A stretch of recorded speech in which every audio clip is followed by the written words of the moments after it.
انسان کو اولاد سے بہت پیار ہوتا ہے، اولاد کی جدائی پر انسان بہت رنجیدہ ہوتا ہے، بہت غمزدہ ہوتا ہے، اس کے دل میں بڑا دکھ ہوتا ہے، بڑی وہ تکلیف محسوس کرتا۔ اس موقع پر خطرہ تھا کہ کہیں انسان صبر کا دامن ہاتھ سے نہ چھوڑ دے۔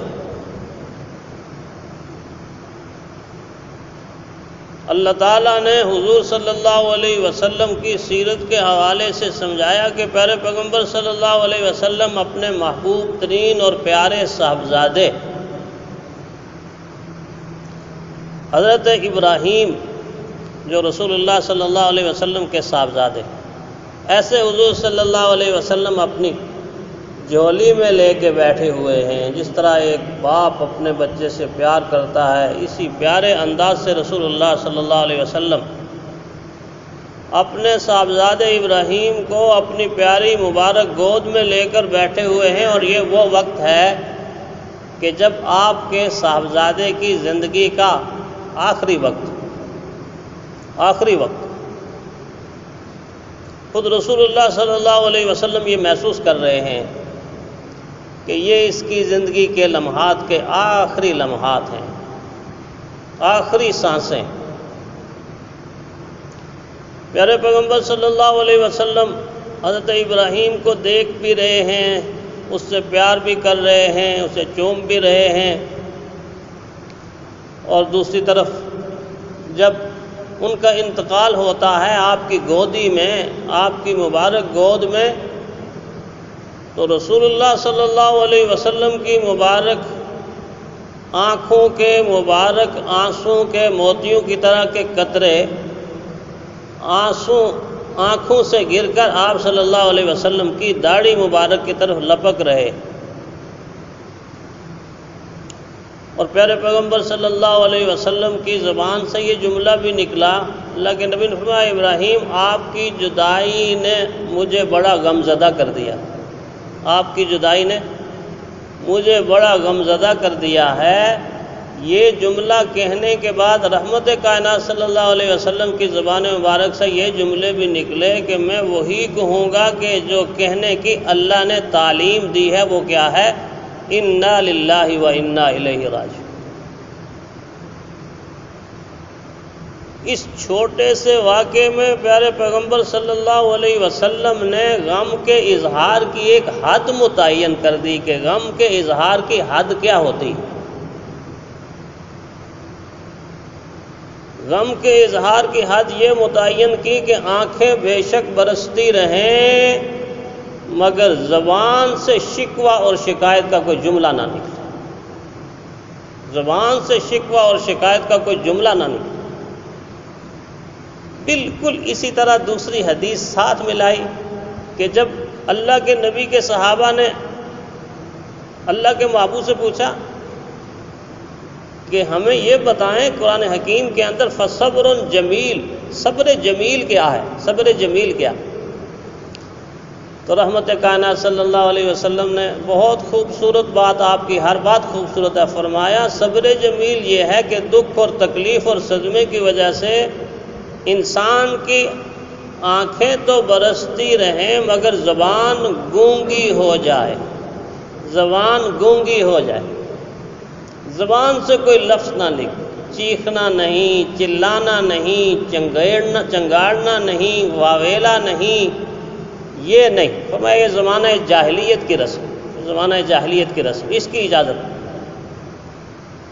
یہاں تک کہ حضور صلی اللہ علیہ وسلم جب حضرت جعفر رضی اللہ تعالی عنہ شہید ہوئے تو گھر کے اندر سے عورتوں کے رونے کی اونچی آواز گھر کے باہر محسوس کی، تو پیارے پیغمبر صلی اللہ علیہ وسلم فرمایا خواتین سے کہہ دیں اپنی آوازوں کو بند کر دیں، پست رکھیں، یعنی رونے کی اجازت ہے، چیخنے، چنگاڑنے، واویلا کرنے کی اجازت نہیں۔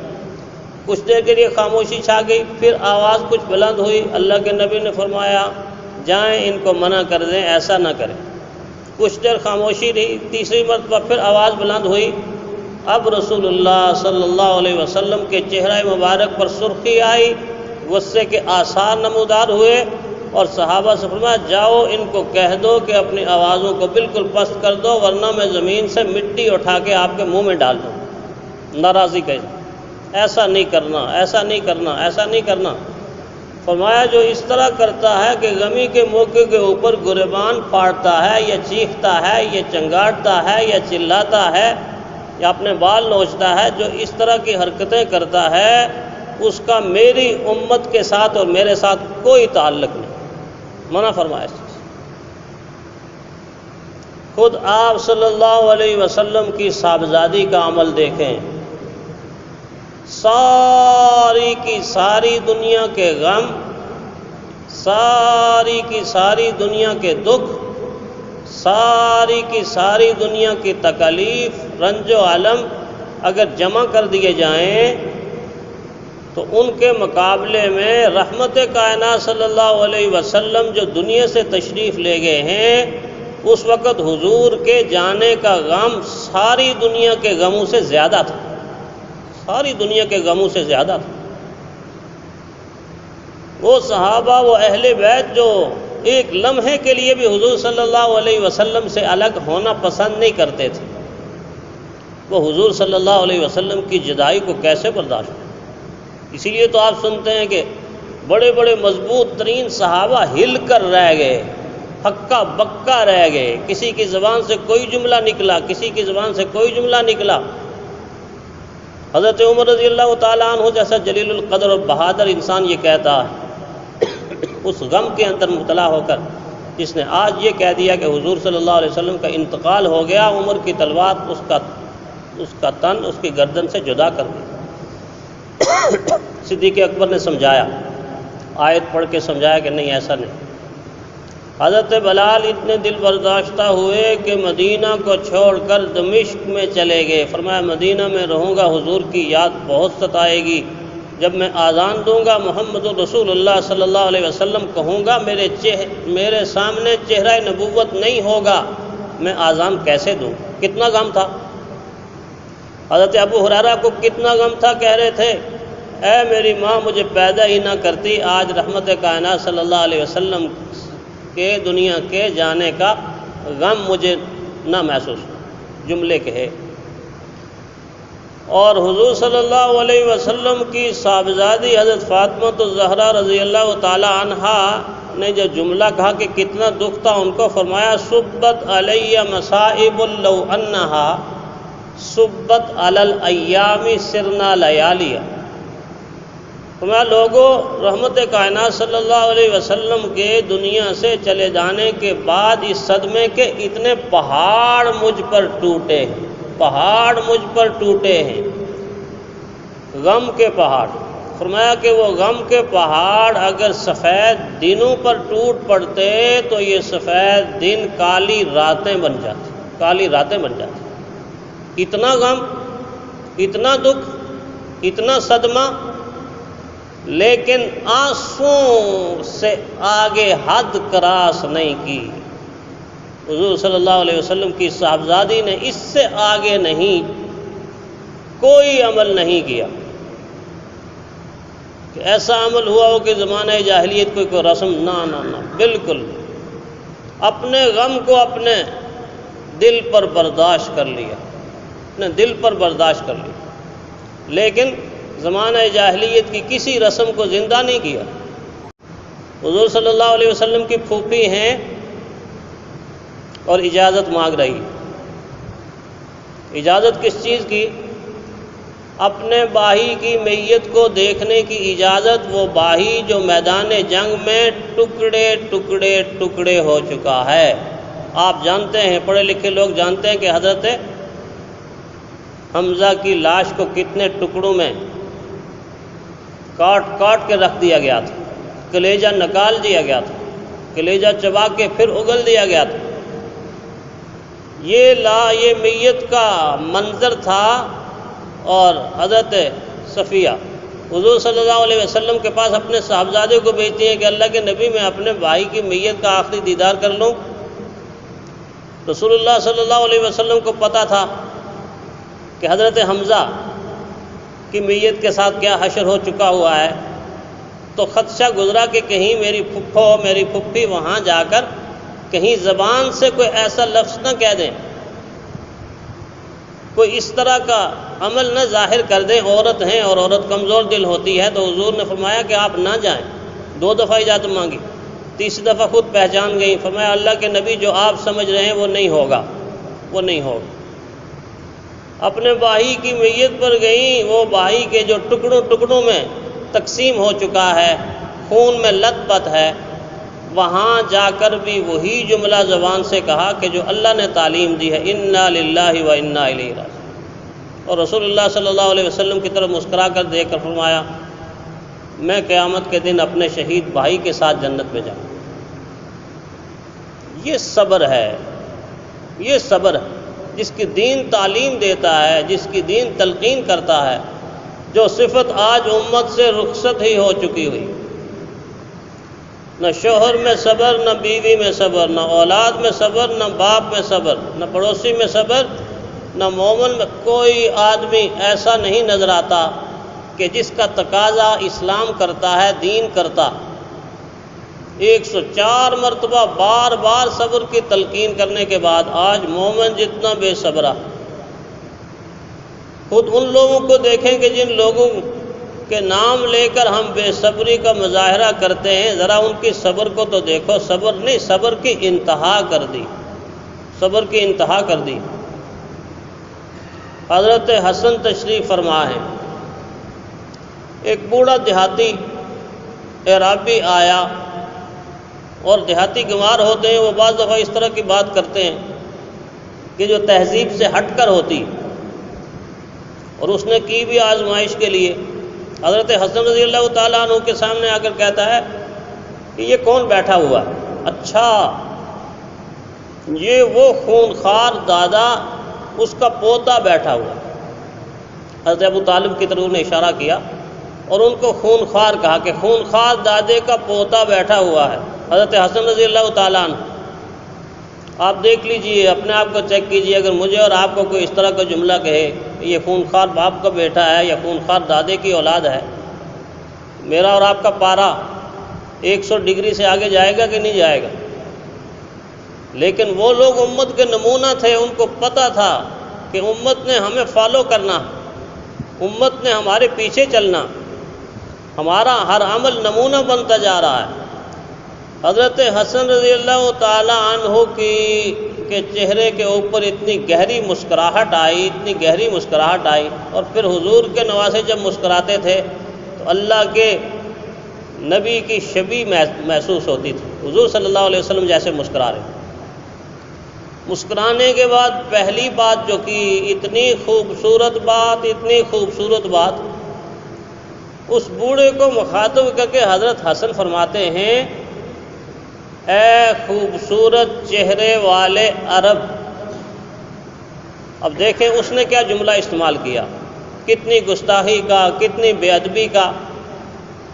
اور آگے سے حضرت حسن رضی اللہ تعالیٰ عنہ فرماتے اے خوبصورت چہرے والے عرب، تجھے کیا ہو گیا؟ اگر تجھے اس وقت بھوک لگ رہی ہے تو میں تجھے کھانا کھلاؤں گا، تجھے پیاس کی شدت ستا رہی ہے تو میں تجھے پانی پلاؤں گا۔ آگے فرماتے ہیں اگر تجھ پر قرض ہے اور قرض کی وجہ سے پریشان ہے تو میں تیرا قرضہ بھی ادا کر دوں گا۔ اگر تو اپنے کام کی وجہ سے تھک گیا ہے تو میں تیری خدمت کرنے کے لیے بھی تیار ہوں۔ اور فرماتے ہیں اگر تو گھر سے لڑ کے آ گیا ہے، میں اپنی زوجہ محترمہ کے ساتھ تیری لڑائی ہو گئی ہے تو میں تیری صلح کرانے کے لیے بھی تیار ہوں۔ آپ جملے تو دیکھیں، حضرت حسن کے جملے دیکھیں، بے ادبی کرنے والے کا جملہ دیکھیں کہ وہ کہتا خونخوار دادا کا بیٹا۔ حضرت حسن فرماتے ہیں کیا ہو گیا ہے تجھے؟ اگر تو پریشان ہے قرض کی وجہ سے تو قرض بھی ادا کر دوں گا، بھوکا ہے تو کھانا کھلاؤں گا، پیاسا ہے تو پانی پلاؤں گا، لڑ کے آیا ہے تو صلح کرا دوں گا۔ بس یہاں تک پہنچے تھے کہ وہ دڑام سے گرا اور قدموں کے اوپر آ کے قدم چوم لیے اور فرمایا مجھے پتا تھا کہ آپ ایسا ہی کریں گے، مجھے پتا تھا کہ آپ ایسا ہی کریں گے۔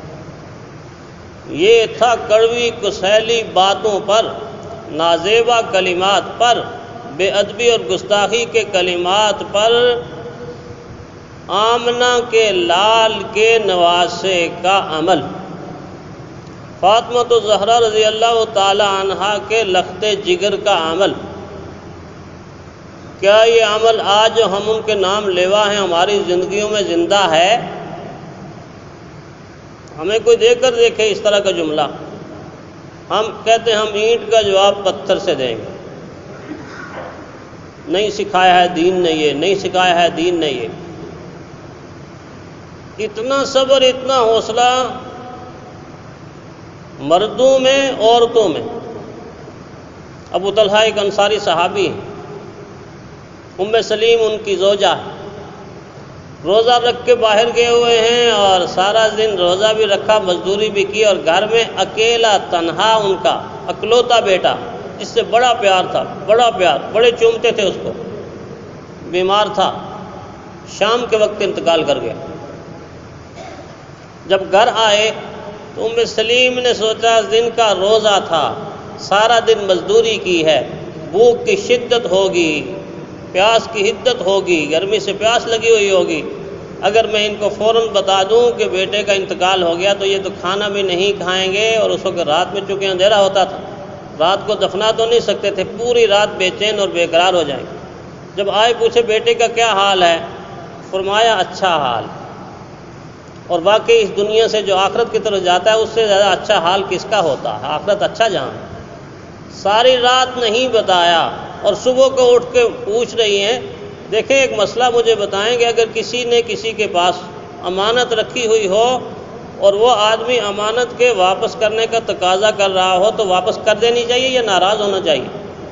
تو انہوں نے فرمایا ناراض کس چیز کا، واپس کر دینی چاہیے، خوشی خوشی واپس کر دینی چاہیے۔ فرمایا مجھے اور آپ کو اللہ نے ایک امانت دی تھی، وہ امانت اللہ نے واپس لے لی ہے، اب ہمیں ناراض نہیں ہونا چاہیے، ہمارا بیٹا اللہ کو پیارا ہو گیا، اس کے دفنانے کا انتظام کر لیں۔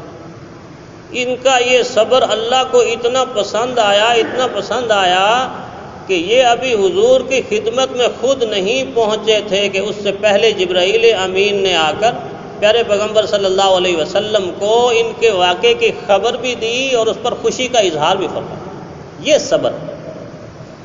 تو قرآن حکیم جگہ جگہ جگہ جگہ ہمیں 104 مرتبہ قرآن حکیم صبر کی تلقین، صبر کی تاکید، صبر کی تلقین۔ اگر یہ صبر ہماری زندگیوں میں آ جائے تو میرے اور آپ کے گھر جنت کے گہوارے بن جائیں گے، رشتے پل جائیں گے، ناطے پل جائیں گے، ہمارے تعلقات بن جائیں گے۔ اور اگر صبر کی صفت میری اور آپ کی زندگی سے نکل گئی تو پھر میں اور آپ بریک فیل گاڑی ہیں، وہ ٹکراتے رہیں گے اور معاشرہ تباہ ہوتا رہے۔ اللہ تعالیٰ مجھے اور آپ کو صبر کرنے کی توفیق عطا فرمائے۔ وآخر دعوانا